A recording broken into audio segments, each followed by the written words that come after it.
आदरणीय किसान भाइयों, इन पंजाब शुगर मिल की ओर से आप सभी किसान भाइयों का हार्दिक स्वागत, अभिनंदन है।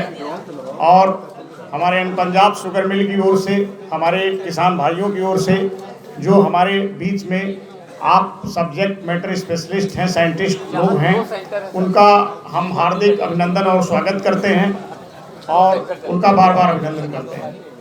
अभी जो हमारे बीच में आप लोगों ने बताया कि फसलों में पोटास की आवश्यकता आपको बहुत ज़रूरी है।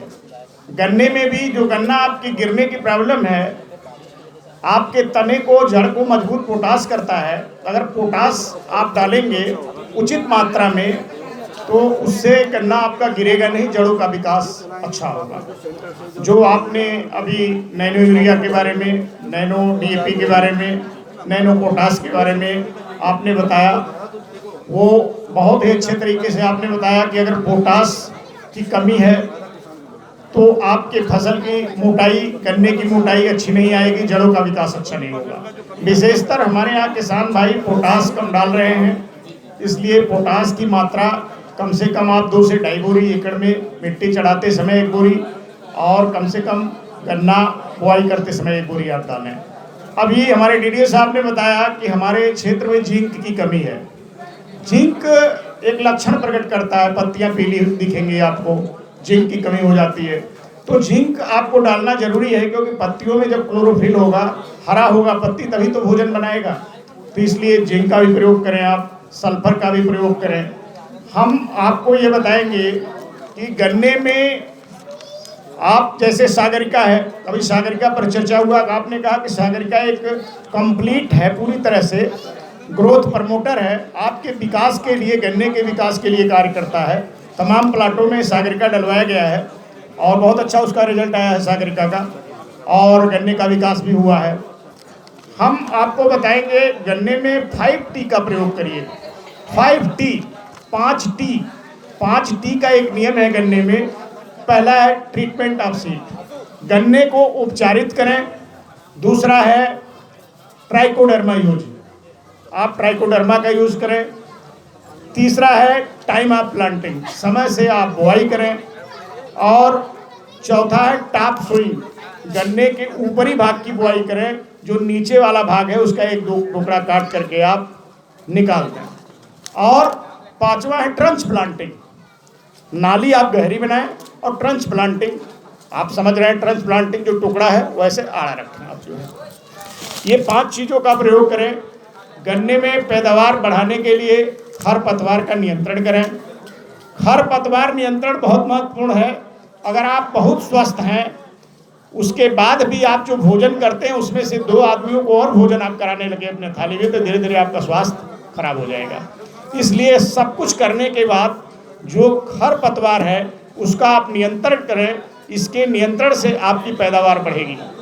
आपके रामचरितमानस में गोस्वामी जी महाराज ने खरपतवार नियंत्रण के बारे में चौपाई लिखा हुआ है, जो रामचरितमानस में लिखी हुई है। खेत नीरावै चतुर किसाना, अजिमि बुद्धि तजहि मोह मद माना, खेत नीरावै। गोस्वामी जी महाराज ने लिखा, वो बहुत चतुर किसान है जो खेत में खरपतवार का नियंत्रण करता है, बड़ा ही चतुर किसान होता है। जैसे आध्यात्म में विकास के लिए मोह और मद रूपी खरपतवार आपके आध्यात्मिक विकास को रोक देते हैं, उसी लिए फसलों के विकास को ये रोक देते हैं। तो सबसे पहले खरपतवार नियंत्रण भी आप करें। आप हमारे इनके पास खरपतवार नियंत्रण की दवाएं हैं। बीमारियों को आप रोकें, बीमारी को रोकने के लिए आप सीड ट्रीटमेंट करें। अभी बहुत अच्छी चीज आपने बताया कि डीएपी से भी आप सीड ट्रीटमेंट कर सकते हैं।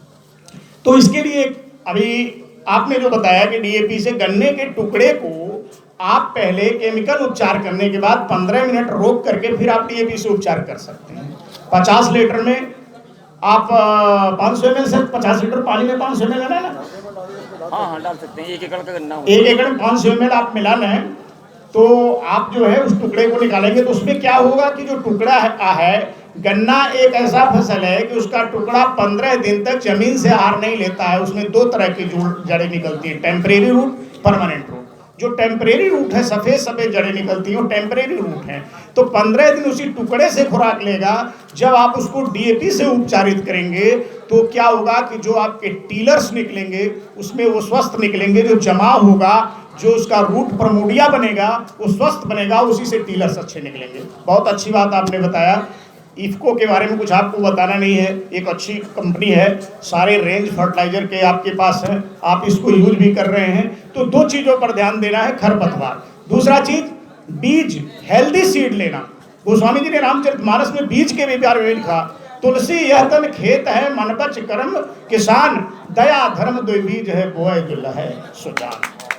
मतलब बीज अगर स्वस्थ नहीं है तो कभी भी आपका फसल स्वस्थ नहीं हो सकता है। इसलिए स्वस्थ प्लाट से ही आप बीज लें, स्वस्थ प्लाट से ही आप जो है गन्ने का कटाई करें और रोग मुक्त गन्ने की बुआई करें। दूसरी चीज़ ये है, कीट नियंत्रण, इंसेक्ट कंट्रोल, पेस्ट कंट्रोल, इन सब के लिए आपके पास इंसेक्टिसाइड भी उपलब्ध है, आप ले लीजिए उसको। Prevention is better than cure.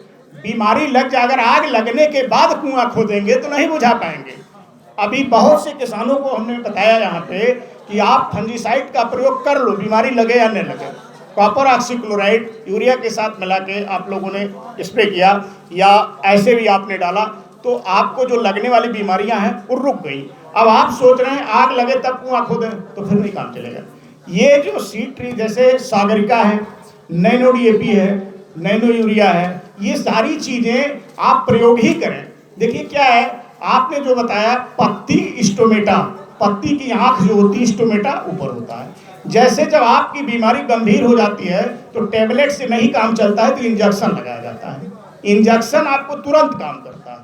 तो एक तरह से समझिए कि इंजेक्शन है, इसको आप डालेंगे तो आपका विकास होगा और मोटाई भी अच्छी होगी। बहुत से गन्ने में नैनो यूरिया का स्प्रे हम लोगों ने करवाया है, उसका डेवलपमेंट, उसका विकास और मतलब जो फसल है उससे अच्छा है। अब अभी आप लोगों को ये बताना है, COVSI 18121 जो नई वैरायटी है 2022 में रिपब्लिश हुई है, ये वैरायटी जो है आपको लगा हुआ है कई जगह। अभी यहाँ पे सबसे अच्छा गन्ना देखिए हमारे राजू भैया हैं, राजू भैया यहाँ बैठे हुए हैं, हमारे गोलू भैया हैं, इनका 22-23 बोरी का गन्ना हो गया है, 22-23 बोरी का इनका भी हो गया है। अभी आप लोग चलते चलते देख लीजिएगा और बहुत अच्छा, बहुत ही बढ़िया गन्ना आप लोगों ने बनाया। अभी 2-2 किलो का गन्ना है।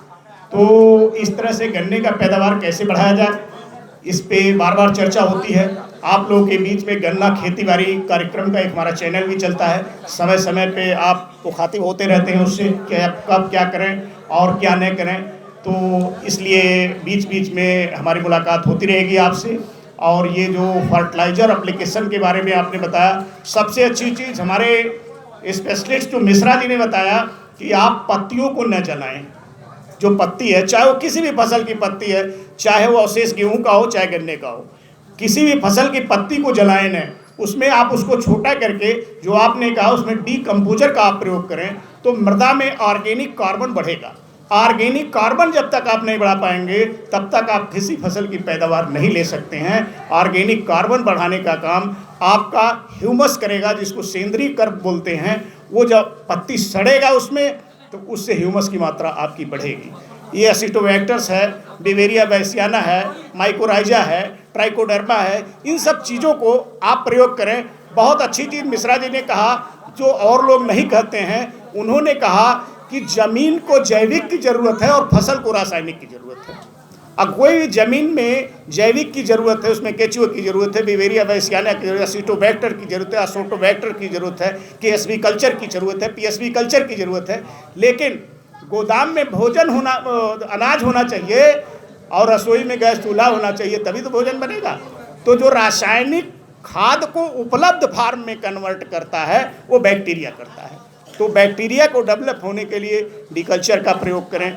आपके बहुत सारे प्रोडक्ट हैं जो उसमें काम करते हैं।